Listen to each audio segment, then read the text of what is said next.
My wife, Lynn, and I have been together for 6 years and married for 11 months. Our entire history together has been very normal and never once have I noticed any weird behaviors or red flags. I can't stress enough how out of character this whole thing is for her. Lynn is very kind, intelligent and thoughtful. She's always been the no-nonsense type of person.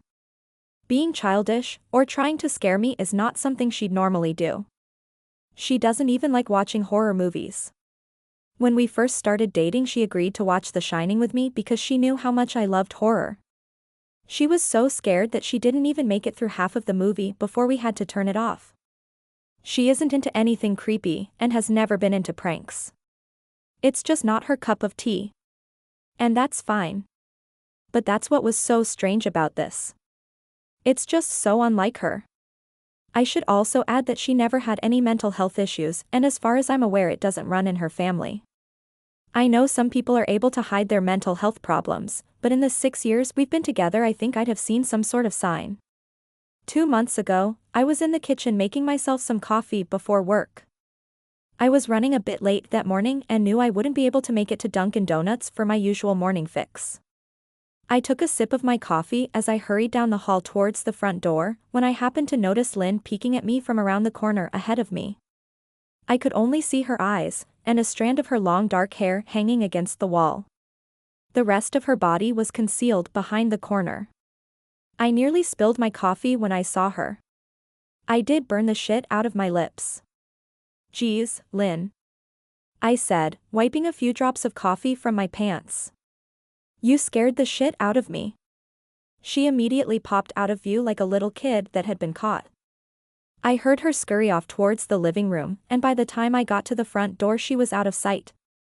It was really weird, and just totally out of character for her like I said, but I also found it kind of funny that she was being more playful and a little less serious. I shouted that I loved her, and called her a weirdo. As I shut the door behind me I heard her laughing. Her behavior was a bit odd, but it certainly wasn't something to call a priest over. I forgot about it by lunch, and by the time I got home she was her normal self. I didn't bring it up and neither did she, and life went on. The next incident happened 3 days later. It was around 2 a.m. and I had woken up to get a drink. I was standing at the kitchen island, jug of OJ in hand, when I felt a strong feeling that I was being watched. For whatever reason I looked down at the floor and saw my wife's smiling face staring back. She was peeking at me from the other side of the island, staring up at me with wide unblinking eyes and grinning. Grinning like the Cheshire Cat. I screamed, I'll admit it. Not out of irritation but fear. For some reason at that moment I was scared. At the sound of my scream Lynn scuttled backwards out of my view, her hands and feet smacking the tile floor as she hurried out of the kitchen on all fours. I didn't run after her, or even yell after her. I just stood there frozen in shock, wondering what fuck had possessed her to do that. It took me a little longer than I'd like to admit to go back upstairs, but I eventually did. When I got to our bedroom, Lynn was lying on her side, asleep.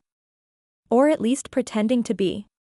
I stood there for a while, watching her breathing to be sure she really was asleep.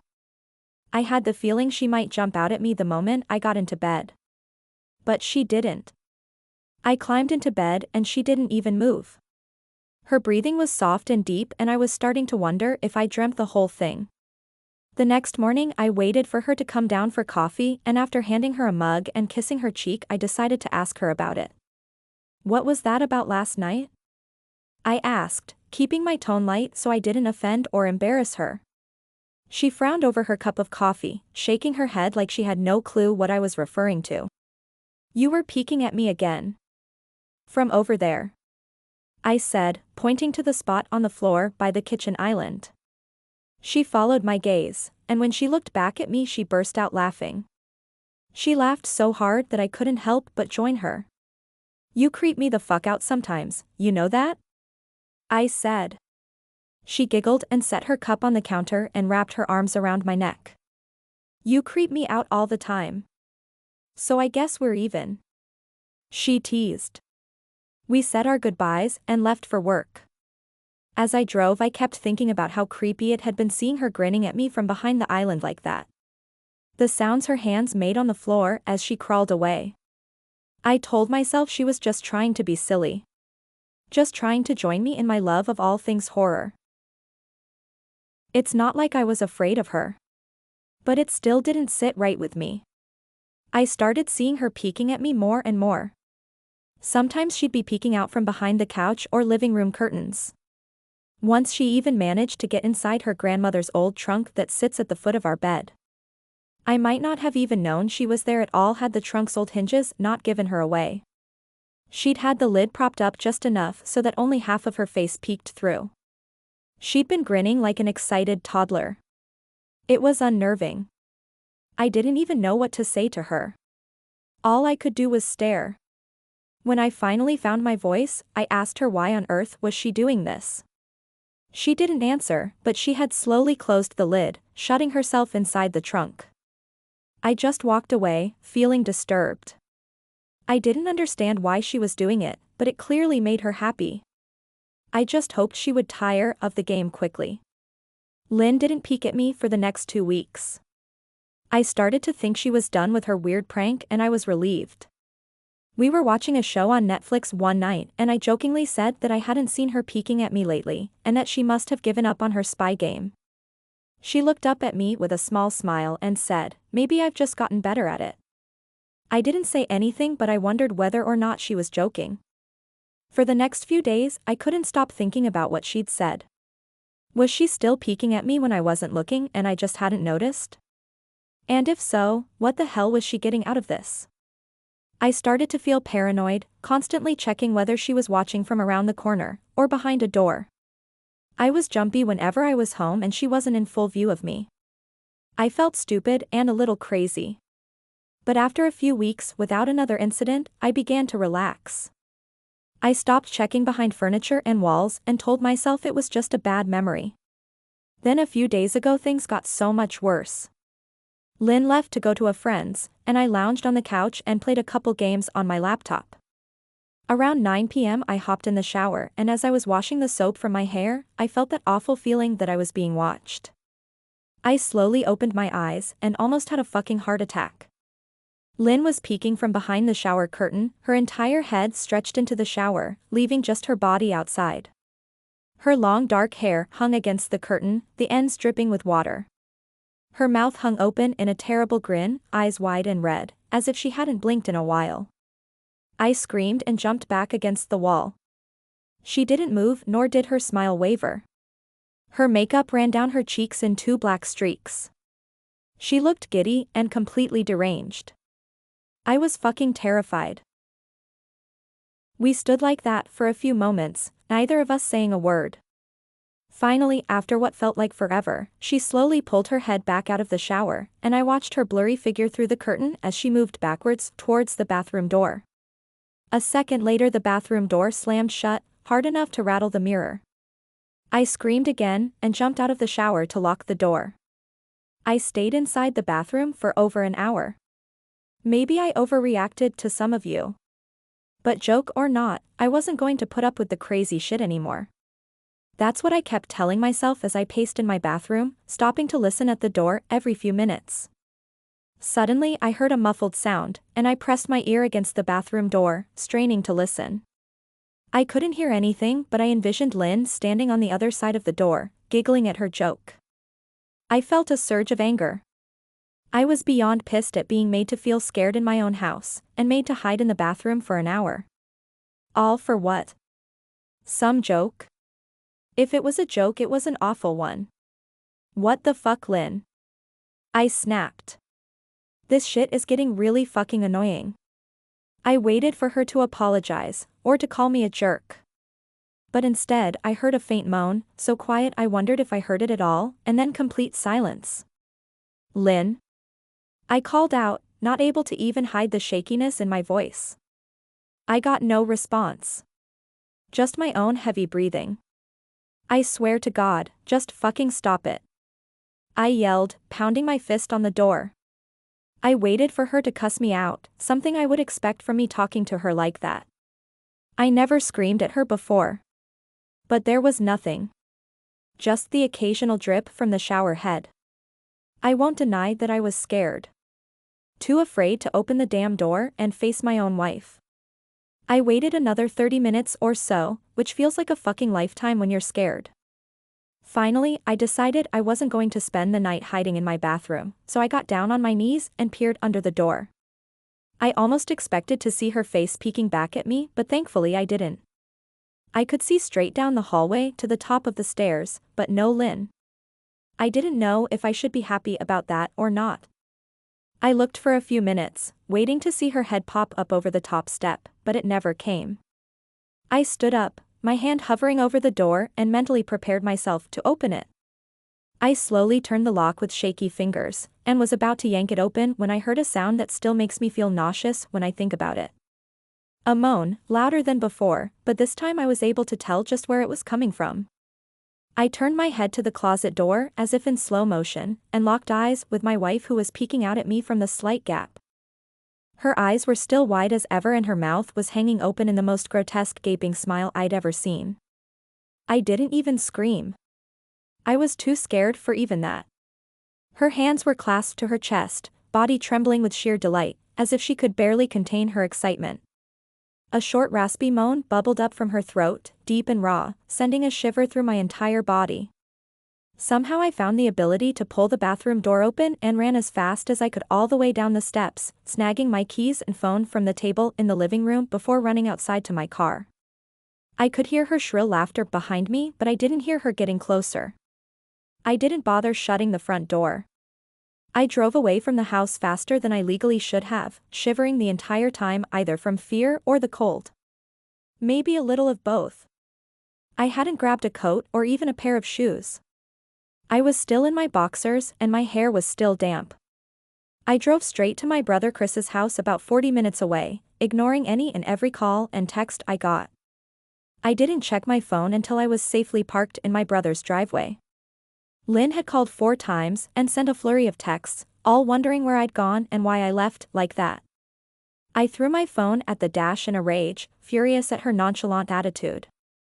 My brother and his wife were surprised to see me, especially dressed in just a pair of boxers, but told me to stay as long as I needed. Chris lent me some clothes and asked me what happened. I told him Lynn and I had a fight, but didn't get into the details. I didn't want him to think I was overreacting, leaving my wife over a prank, even if it was a strange one. I mean, hadn't I encouraged her for years to lighten up instead of being so serious all the time? I had wanted her to relax and loosen up, but this was definitely not what I'd had in mind. I tried to sleep on their sofa, but my brain wouldn't let me sleep. Every time I closed my eyes, I saw Lynn's face staring at me from inside the closet. Knowing she'd been in there with me the entire time made my skin crawl. She'd never left the fucking bathroom at all. Instead, she slipped inside the closet and slammed the bathroom door shut to fool me. The mere thought of going back home gave me anxiety. I tossed and turned, unable to sleep. Chris ended up giving me a sleeping pill so I was able to get a little rest. My sleep was filled with terrible dreams. All of Lynn's smiling face. I woke up just as the sun started to rise. My sore body ached from the sofa, and I felt drained. I knew I'd have to call Lynn at some point, but I didn't know what to say to her. I wouldn't be going home unless she gave me her word she'd never do any more creepy shit. I just wanted my wife back. Her normal serious self never looked so good to me. I was contemplating calling her and telling her that, when that familiar feeling came over me. I was being watched. I was staring at the ceiling, my heart in my throat. I didn't want to look away, but the longer I ignored the feeling the worse it got. My eyes drifted away from the ceiling almost on their own. Her face was pressed up against the window beside the couch, staring down at me with that same gaping smile. Drool dribbled down her lips, leaving 2 long streaks down the glass. I didn't know how long she'd been there, but something told me she'd been there quite a while, possibly all night. I didn't bother screaming, though I was afraid anger trumped any fear I felt at that moment. I jumped up from the couch and pounded my palm against the glass. Lynn. Are you crazy? What the hell is wrong with you? Just go home. I shouted. Now. She didn't move, and her ghastly expression never changed. If anything, her smile only grew, as if she had never been more elated. I could hear Chris and his wife moving around upstairs. As if Lynn could hear them from her place outside, her head twitched slightly in their direction, and she began to close her mouth slowly. Chris called my name from upstairs, obviously concerned. I turned to see him and his wife Rebecca hurrying down the steps. When I turned back to the window, Lynn was gone. The only sign she'd been there at all was the 2 streaks of drool still dripping down the glass. I tried explaining to Chris and Rebecca about waking up to see Lynn watching me through their window. They were skeptical, who wouldn't be? Chris and I went outside to the spot in front of the window, but there were no footprints in the dirt, just a slight indent. Animal probably, Chris guessed, and I didn't argue. He and Rebecca assumed I dreamt the entire episode, but they didn't understand, and I was too tired to explain it to them. I called out of work that day and turned my cell off. I didn't want to face Lynn. Just talking to her was too much for me at that point. I really started to believe something was irreversibly wrong with her. That no matter what promises she made, we'd never be the same again. The thoughts saddened me to my core. I cried most of the morning. By noon I figured I was ready to confront her. Give her one last chance to explain herself. I could at least give her that after 6 years, I told myself. I turned my phone on and saw the dozens of texts she'd sent, all from a seemingly concerned wife. Can we talk? I love you. Please call me. I'm really worried. Can you answer? Just come home. And more of the same. All texts telling me she loved me and she wanted me home. How worried she was. Not a damn one addressing the crazy shit she pulled. Like she hadn't been acting like a character from a Stephen King book. Even her texts were different. She normally texted novels just to tell me to pick up a loaf of bread. You'd think she'd have more to say to me after her bizarre shenanigans. I know it probably seems childish to some of you who are miles away from this situation. But if you saw the way Lynn had looked at me, how she scampered away on all fours like some wild animal, grinning at me from inside the closet like a lunatic, then I think you'd find my reaction was warranted. I ended up staying with Chris and Rebecca for another night. I didn't wake up yesterday until afternoon, and thankfully I didn't see Lynn's face watching me through the window. I don't want to pry, because it's not my place. But is this fight something that can be mended? Rebecca asked. She'd made us both a sandwich for lunch and I knew she wanted to breach the subject without seeming to be nosy. I don't know. She's like a different person. I said, choosing my words carefully. I still wasn't ready for her or Chris to know the full extent of the batshit craziness I had been dealing with. People change, Ben. But she's still the same woman you married. Maybe you both just need to talk through your issues. Whatever's going on, I'm sure it can be fixed. She said, ever the peacemaker. I think it's beyond that now. I don't think talking would help. I just don't trust her. I said. The words stung in my heart. I missed and loved my wife. But how could I live with someone like that? Living in constant fear didn't sound too appealing. Lynn loves you. She has to be absolutely crushed. She said. I don't know about that. I said. Well, she certainly seemed like it to me. I've never seen her so upset. Very much unlike the Lynn I know. Rebecca said, shaking her head sadly. It took a full minute for her words to really sink in, and when they did, I felt dread worming its way through my skin. Wait. What do you mean? You saw her? You saw Lynn? I asked, my mouth suddenly dry. Rebecca nodded casually as if that fact wasn't nightmare fuel. Maybe for her it wasn't. She stopped by this morning just after Chris left for work. She said, cleaning the plates from the table. I didn't see her car though. Maybe she took an Uber or something. Beck. What did she say? Did she come inside? I asked, sweat starting to break out on my forehead. I began looking around, examining corners as though a predator lurked behind them. No. She just asked if you were awake yet and I said that you weren't. I asked if she wanted me to wake you, but she said no. Just said to let you sleep. She said as she washed the dishes. That's all? She didn't say anything else? I asked. No. She looked awful though. Like she hadn't slept in days. I think you should call her. I got up from the table and thanked Rebecca for lunch. I felt a little bit better at the knowledge that at least she hadn't come inside. Still, I needed to double-check that the doors were locked. I sat for a while trying to figure out what to do next. I didn't want to go home, but I felt that I owed it to Lynn to help her if I could. Hadn't I swore an oath to love and honor her through sickness and in health? Clearly she was very sick. If she was sick, which I truly believed she was, I had to try and get her the help she needed. But I didn't even know where to start. I didn't want to call the police, and besides, what the hell was I going to tell them?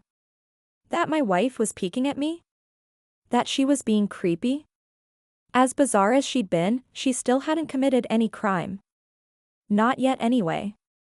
The police would have probably said that I was overreacting. But this wasn't some prank. It felt wrong. Dangerous even. Like something sinister lurked beneath her smile. I knew as her husband I was well within my rights to have her committed, but what if she simply acted normal in their presence? She'd obviously been able to fool Rebecca into thinking she was just a concerned wife. As long as the doctors didn't find her a danger to herself or others, they'd have no choice but to release her after 72 hours. I felt lost and overwhelmed. So I did what any husband in my position would do. I called her mother. I didn't want to, believe me. Her mother, Marianne, and I were never on the best of terms. We'd never fought or anything like that.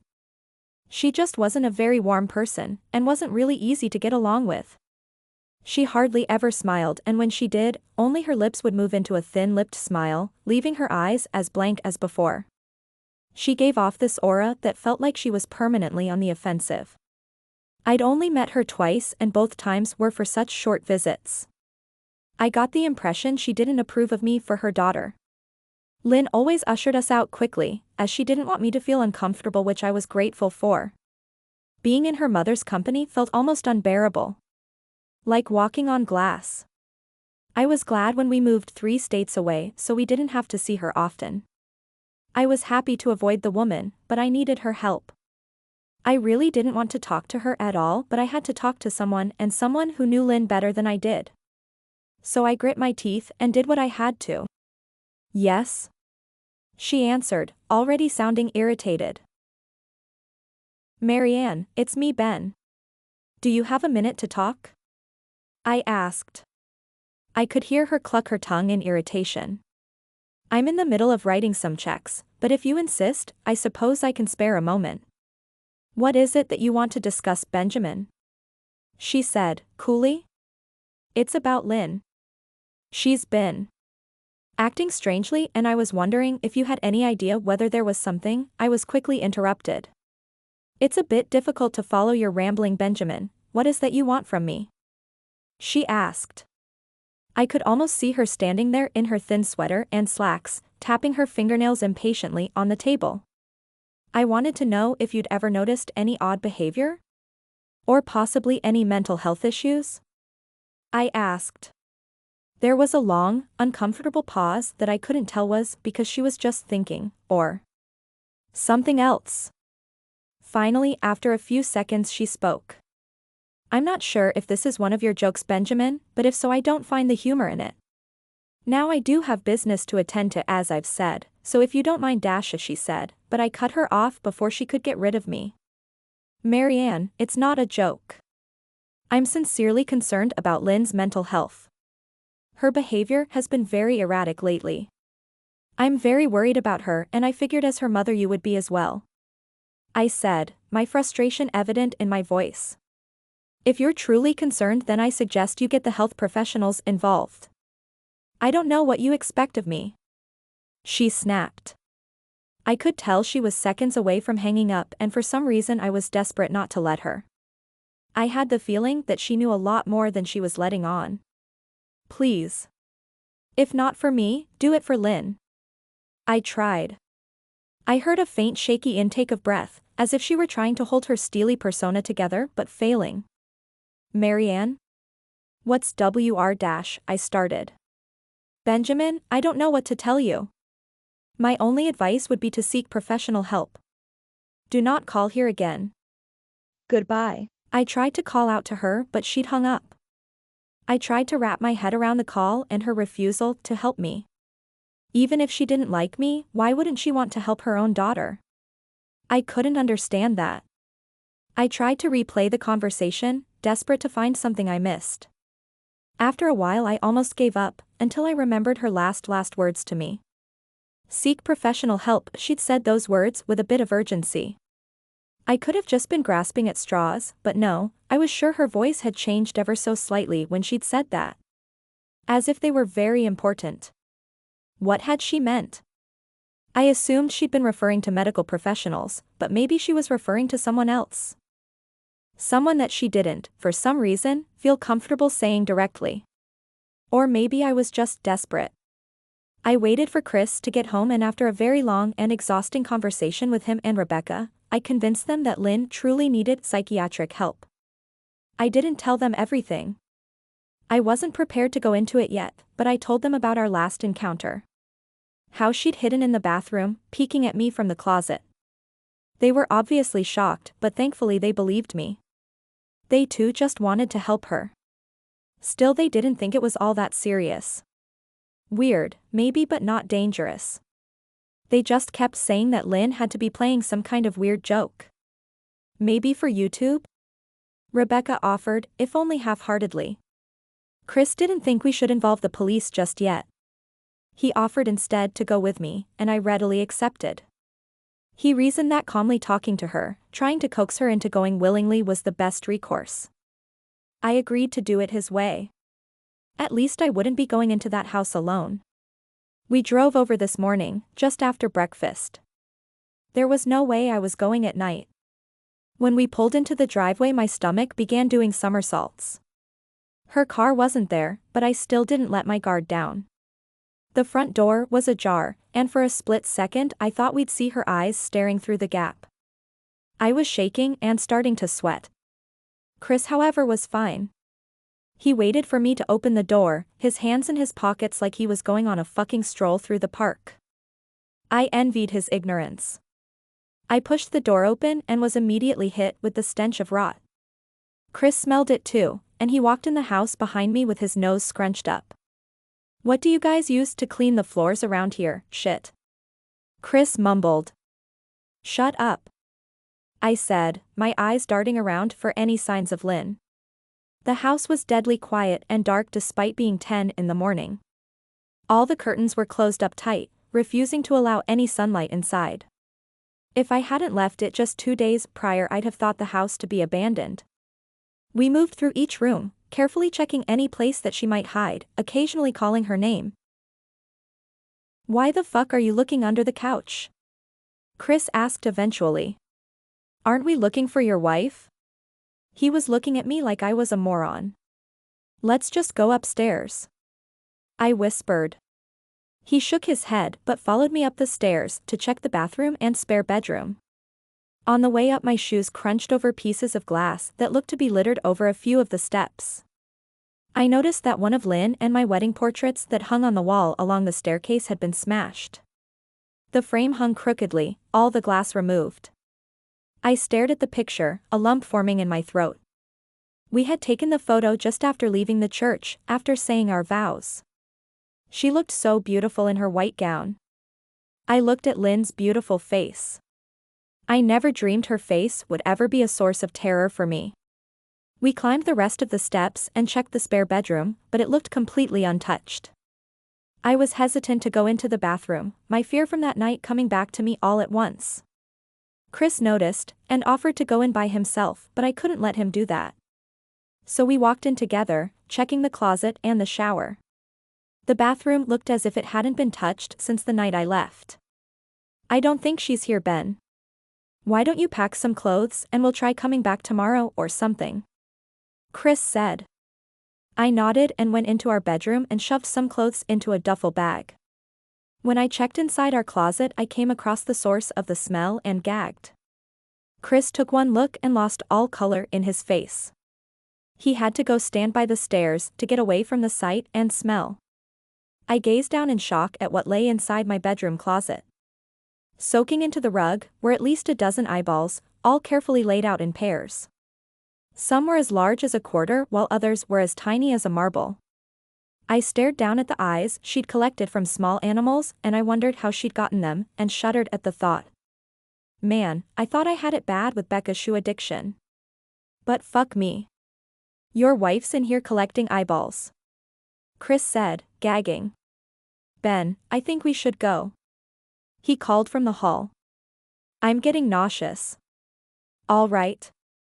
I grabbed my duffel and shut the closet door on my new nightmare. I stepped out into the hall and took a deep breath of air. I could taste the rot on my tongue and I couldn't help but gag. Who the fuck lines up eyeballs in their closet like that? Chris mumbled. I tried to tell you she needed help. I said. She doesn't need help, Ben. She needs a fucking exorcist. He said. You coming or what? I can't stand the smell any. His words died in his throat, and his eyes grew wide with fear. I didn't ask him why. I could feel it. Someone was watching me and I didn't think it was the eyes in the closet. I turned around, my eyes slowly scanning the bedroom. Christ, I whispered, as I finally saw what we'd missed. Under the bed, curled on her side, watching us with the excitement of a kid on Christmas morning, was my wife. She held her hands together just under her chin, and they were shaking eagerly. Now that she knew she'd been found, I could hear the quiet noises she was making. A sort of hiccuping sound in her throat, as if the excitement was just too much for her. It was unnerving to say the least. Wide eyes, and that same huge smile. Everything in me told me to run, but I forced it away. This was my wife. No matter how twisted, she was still the woman I married. I had to help her. Lynn. I said softly. She didn't respond, but her head bobbed back and forth in two quick little movements as if she were nodding. Baby. I just want to help, okay? Can you let me do that? I asked. I had taken a single step forward, approaching her like some kind of dangerous animal. I love you, Lynn. I said softly, taking another step closer. She let a tiny moan escape her wide-open mouth and I had to resist the urge to run. Her shoulders were starting to quiver, and her eyes grew as large as saucers. I crouched down so I could see her better, and immediately saw the blood. Her hands were covered in it. They trembled more the closer I got, as if she was barely able to contain herself. Lynn. Are you hurt? You're bleeding. I said. She bobbed her head again, her bloody fingers moving up and down as if playing an invisible piano. They occasionally grazed her chin, leaving smears of blood on her skin. I wanted to recoil in disgust. The smell that was coming off of her was revolting. I could feel the vomit trying to climb up my throat. Her lips were dry and stretched thin, blood seeping between the cracks. I knew she wouldn't come out on her own, but I didn't want to leave her in the state she was in. I scooted closer and reached out to her. The excited hiccuping sounds got louder and her hands shook, fingers flexing. It was then that I could see the blood oozing from in between her fingers. Oh my God, Lynn. You're bleeding. I said. Instinctively I reached out to take her hand, but before I could even touch her, her hand sprang out towards me. A sharp pain shot through my arm, and I fell back on my ass. My arm burned, and I could see the blood dripping down onto the carpet. I looked back at her in shock and saw her grinning madly, her fingers clutching a large shard of glass. You all right in there? Chris asked from behind me. I turned my head slightly, and nodded to him, cradling my arm to my chest. When I turned back to face Lynn, I saw that her focus had shifted. She wasn't looking at me anymore. And she wasn't smiling anymore either. She was staring past me, her eyes glaring at Chris the way a hungry lion might stare at an antelope. Her mouth was still hanging open, but it was twisted into a snarl. I got to my feet and began walking backwards down the hall, afraid to take my eyes off her. Are you bleeding? Chris asked. The moment the words left his mouth, Lynn started fast scooting out from under the bed, the glass shard still in her fist. Chris. Run. Go. I yelled. He must have been too afraid to move because a second later I felt my back bump into him. He was still standing at the top of the stairs, staring at the horror that was my wife. Lynn had crawled completely out from under the bed and stood in the bedroom doorway, her face twisted in rage. Her whole body was visibly tense. Blood ran down her fingers and onto the floor. Jesus, Lynn. Chris said, You. Playing hide and seek. I reached back and pushed him towards the steps. Move your ass, Chris, I said as quietly but firmly as I could. Lynn bobbed her head in fast, sharp motions, and began to grin, stretching her mouth open wider and wider so that her chin seemed to touch her chest. I heard Chris mutter a prayer and then he was running down the stairs. I stood at the top of the steps, stuck between the love for a woman who clearly needed serious help and self-preservation. I only want to help, I said, choking back tears. Her eyes focused on me once again as she slowly lifted the glass, holding it out in front of her. And then she started sprinting towards me, grinning with utter excitement. Thankfully my body took over and I flew down the stairs, skipping 2 or 3 at a time. I made it to the front door before I felt her leap onto my back, wrapping her arms around my neck, her open mouth next to my ear so that I could hear those terrible hiccuping sounds up close. I shook her off me, knocking her to the floor. I felt a searing pain in my back as she went, but I tore open the front door and bolted to my car. Chris was standing in the front yard, talking on the phone with the police. I didn't say a word, I just ran to my car and jumped in. Chris took the hint and followed me, still on the line with 911. I watched the rear-view mirror, sure I'd see her there, running after us. But I never did. I went straight to the and got 11 stitches in my arm and 3 on my back. The police asked a lot of questions and went back to the house to do a search, but of course, Lynn wasn't there. They advised me to stay with a friend or relative for a while and to file a restraining order as soon as I could, but none of those things would matter. Somehow I just knew. I dropped Chris off at home and went to a motel an hour away. I wanted to put as much distance between me and Lynn as I could. This is where I've been for the last 4 hours. I thought maybe the police would find her, maybe they'd get her the help she desperately needs. But now I don't think so. Because 40 minutes ago I got a text from an unknown number. Just 3 words. I found you. And a picture attached.